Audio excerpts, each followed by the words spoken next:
The following content has been provided by RWTH Aachen University.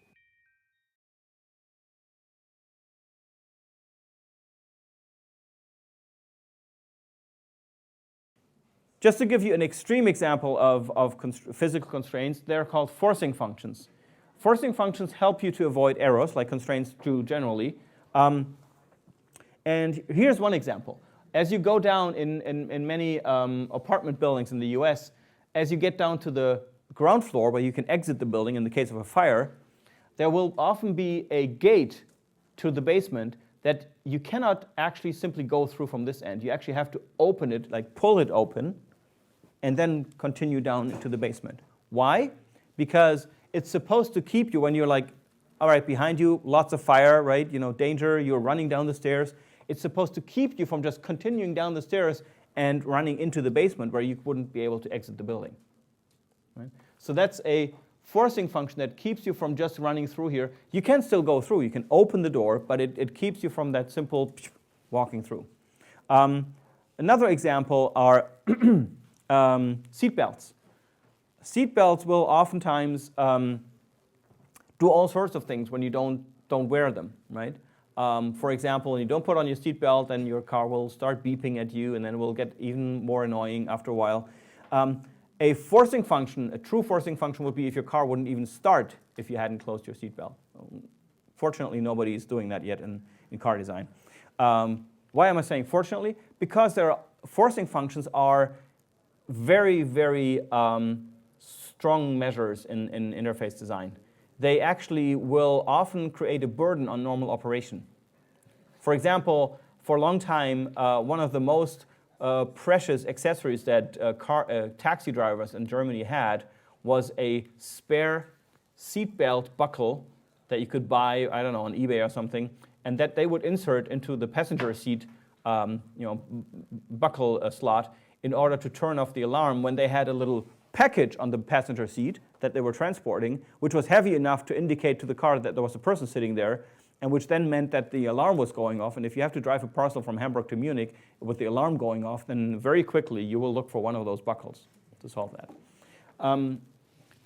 Another example from Norman's book is in a car where, I think it was a Toyota van. When you opened the car, it was a sliding car door, and when you opened it, it was actually sliding across the gas tank inlet. Imagine yourself, one person gets out, fills up gas, the other person gets out, opens the sliding door and hits the gas nozzle. Not a good situation, could be dangerous, right? So that's why you actually cannot open that door while the gas inlet thing is open. But that's a little bizarre because nobody will probably get what's going on if you can't open that door. Like, why can I not open this door? So again, it will create a big burden on normal operation, and you got to be very careful with those. These things can lock out actions. So like the stairway here will keep you from doing something. It can lock you into something to keep you from prematurely leaving some state or stopping an action. For example, these days, if you try to turn off your computer by pressing the off button, it will actually not just turn off, it will actually ask you things, and it will keep you in the on state for a little longer until it can save everything and transition to the off state in a safe way. And an interlock is kind of a combination of those two. Microwave, great example. Ever tried running your microwave with the door open? Won't work, right? The moment you open it, it'll turn off, and that's to keep you safe. So this prescribes a certain order of steps that you need to do. Or one thing that I really liked, once saw this somewhere, you were entering this was a public restroom with a door, and the door would open, I think, kind of like this way, right? And there was a shelf in this restroom, and it's a public restroom at an airport or something. And people always leave stuff on their shelf when they leave the restroom. So they put the shelf right over here, and so that means in order to, and the shelf was usually with a little spring, it was flapped up towards the wall, so that it was like on the wall. So you had to pull it down, put stuff on it. But then if you wanted to exit the restroom, you were sitting here, right, minding your own business. If you wanted to exit the restroom, you couldn't actually open the door until you took your stuff from the shelf, folded up against the wall, you could open the door. So that makes sure that you don't leave anything on that shelf before you leave that room. That's a good example of an interlock at work, which really makes sure that you first take everything off the shelf, shelf pops up, then you leave the room. Yes?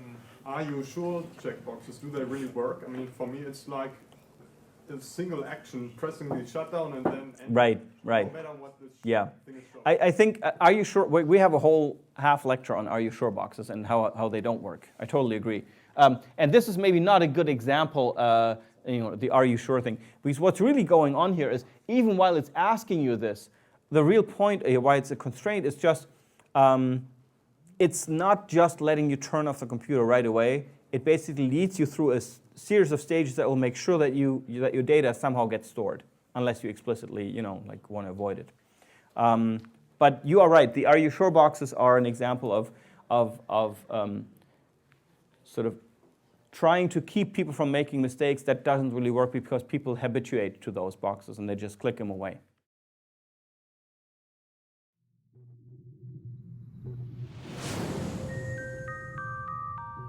This content was provided by RWTH Aachen University.